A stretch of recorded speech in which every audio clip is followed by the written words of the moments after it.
Selamat siang, jumpa lagi dengan Denok Ayu Novel. Bagaimana kabar sobat semua? Sebelum kita mulai cerita ini, ayo kita subscribe, like, komen, share dan nyalakan loncengnya untuk mendapatkan notifikasi terbaru ketika Mimin mengupload video barunya. Menantu bodoh yang hebat, bab 861 Jalan Kematian.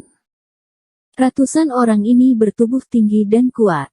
Mereka memakai baju besi, perkasa dan luar biasa, persis seperti tentara dari langit. Ada yang memakai baju besi hitam, dan ada yang memakai baju besi perak. Setiap orang memegang senjata, penuh aura pembunuh. Di antara mereka, berdiri di garis depan adalah penguasa istana kuil Suanyuan, Song Duan. Dari ujung kepala sampai ujung kaki, Song Duan serba perak, berambut perak panjang dan topeng perak menutupi setengah bagian atas wajahnya, memakai jubah putih keperakan, seluruh tubuhnya bersinar dengan cahaya perak yang menyilaukan, dan dia terlihat sangat luar biasa. Matanya sangat tajam dan menakutkan. Dia menatap Dimas Wu dengan dingin, dan berkata dengan suara yang dalam, "Berani menerobos kuil Suanyuanku, ternyata benar cukup memiliki kemampuan." Tentang semua yang Dimas Wu dan Taoti alami di luar gerbang kuil Suanyuan dan di dalam pentagram ilusi, Song Duan tahu segalanya dengan baik. Dia melihat Dimas Wu menerobos gerbang kuil Suanyuan. Adegan ini membuat Duan Zongya menyadari bahwa Dimas Wu tidak sembarangan. Bagaimanapun, gerbang Suanyuan ini jelas bukan sesuatu yang bisa dihancurkan orang biasa. Selama ribuan tahun, ada banyak orang yang ingin menerobos kuil Suanyuan, namun pada dasarnya mereka dihadang oleh gerbang Sanyuan. Dimas Wu adalah orang pertama yang berhasil menerobos, jadi tentu saja Duan Zongya memandangnya cukup tinggi. Karena itu, Duan Zongya memimpin ratusan pengawal hebat dan langsung datang ke sini. Pada saat ini, mata Duan Zongya ke arah Dimas Wu penuh dengan ekspresi yang rumit. Dimas Wu turun kembali ke tanah dan berdiri di samping Taoti, menatap Duan Zongya dalam-dalam, dan berpikir. Dia jelas merasa bahwa Duan Zongya ini tampak familiar, tetapi tidak peduli bagaimana dia mengingatnya, dia tidak dapat mengingatnya dengan baik. Setelah beberapa saat, Dimas Wu berkata dengan sungguh-sungguh kepada Duan Zongya, "Aku datang ke Gunung Tianling hanya untuk mengetahui sesuatu, dan aku tidak bermaksud untuk menimbulkan perselisihan denganmu." Duan Zongya tersenyum dingin, dan berkata, "Oh ya, kamu membunuh orang-orang di kota Linggong, dan kamu mengatakan bahwa kamu datang ke sini hanya untuk mengetahui sesuatu." Setelah menyadari kehebatan Dimas Wu, Duan Zongya langsung menyelidiki apa yang dilakukan Dimas Wu di Gunung Tianling. Ia mengetahui apa yang sudah dilakukan Dimas Wu sejauh ini. Gunung Tianling adalah dunia yang besar. Di tengah-tengah dunia ini, terdapat sebuah gunung Qingtian yang sangat besar. Gunung ini adalah simbol dari Gunung Tianling. Energi abadi di sini adalah yang terkuat, energi spiritual dari langit dan bumi terkuat, dan orang-orang di sini juga seluruh Gunung Tianling. Eksistensi terkuat. Kota di Gunung Tianling dibangun di sekitar gunung raksasa ini. Semakin dekat kota ke gunung ini, semakin tinggi levelnya. Sebaliknya, semakin jauh jarak kota dari gunung ini, semakin rendah levelnya. Gerbang Tianan adalah pintu masuk Gunung Tianling, dan juga yang terjauh dari gunung raksasa Qingtian. Kota Linggong merupakan kota terluar dan kota dengan tingkatan paling rendah. Kota tertentu tempat orang-orang Gunung Tianling dialokasikan sepenuhnya ditentukan oleh kekuatan pribadi mereka. Semakin kuat orangnya, semakin memenuhi syarat untuk tinggal di dalam kota. Kelas kuil Suanyuan jelas lebih tinggi dari kota Linggong, dibandingkan dengan kuil Suanyuan. Kota Linggong, sebuah kota pinggiran, tidak lebih dari sebuah kota yang berpengaruh. Orang-orang di kuil Suanyuan jauh lebih kuat daripada orang-orang di kota Linggong. Dari sudut pandang Duan Zongya, meskipun kota Linggong tidak mencolok, namun tetap merupakan bagian dari Gunung Tianling.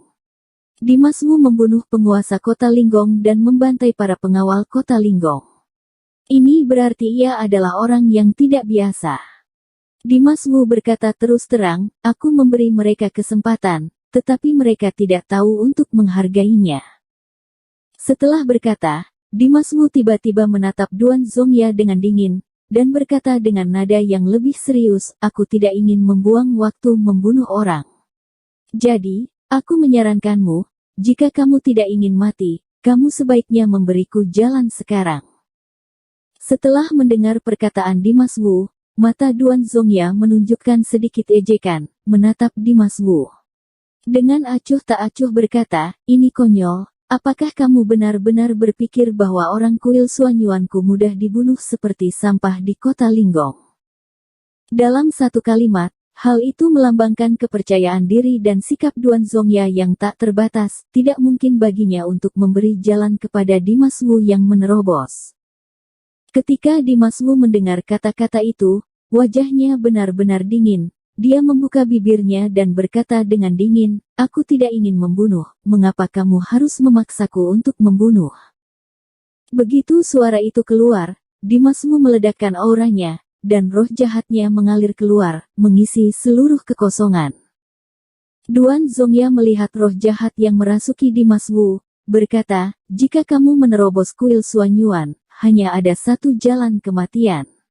Terlebih lagi, jika kamu iblis, kami akan menghukummu, karena hari ini kamu telah menyerahkan diri ke dalam jaring, jangan harap kamu bisa pergi hidup-hidup dari sini.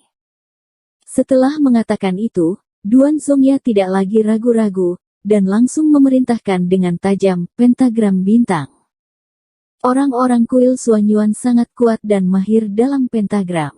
Pentagram ilusi sebelumnya adalah pentagram yang kuat. Duan Zongya memberi perintah. Ratusan penjaga di belakangnya segera menerima perintah dan bergerak cepat. Mereka bergerak cepat dan membentuk pentagram dengan kecepatan tercepat.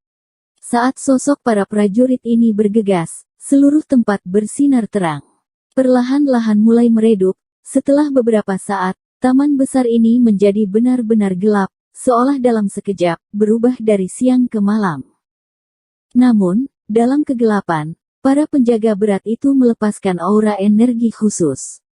Masing-masing memiliki seberkas cahaya yang menyala, dan ratusan orang ini memiliki ratusan titik cahaya. Ini titik-titik cahaya tersebut tersebar di setiap sudut seiring dengan susunan pentagram mereka. Dari permukaan tanah bintik-bintik cahaya ini tidak teratur, tetapi jika melihat ke bawah dari langit ke tanah, akan menemukan bahwa bintik-bintik cahaya ini tersebar di posisi khusus dan membentuk bentuk khusus. Setiap titik cahaya memiliki sesuatu yang tidak dapat diabaikan dan misterius. Dalam kehampaan, gumpalan energi tumpah ke titik cahaya itu. Sebuah cahaya menarik dua titik cahaya untuk membentuk sebuah cahaya. Sangat mempesona dalam kegelapan ini. Segera, ada sinar kedua dan sinar ketiga terbentuk. Dua titik cahaya membentuk sebuah cahaya, dan semakin banyak titik cahaya berkumpul satu demi satu, menyinari ruang gelap ini semakin terang dan semakin terang. Cahaya akhirnya membentuk pola yang sangat istimewa, berbentuk 9 istana, dan istana-istana itu terhubung membentuk lingkaran. Setiap prajurit bagaikan bintang terang saat ini, mereka memancarkan cahaya khusus dan membentuk bentuk khusus. Masing-masing memiliki kekuatan super dan dapat menyerap energi langit dan bumi sebagai energi sejati mereka sendiri. Ketika pola cahaya khusus dari 9 istana terbentuk sempurna. Begitu formasi pengumpul bintang terbentuk, ratusan penjaga tiba-tiba berkata serempak, kunci. Sebuah kata bergema di langit. Tubuh Dimas Wu bergetar hebat. Dia melihat bahwa di seluruh dunia yang gelap, sinar cahaya yang tak terhitung jumlahnya meledak ke langit, mengembun menjadi seberkas cahaya yang tak tertandingi, seberkas cahaya besar, membawa potensi untuk menghancurkan langit, bergegas menuju Dimas Wu.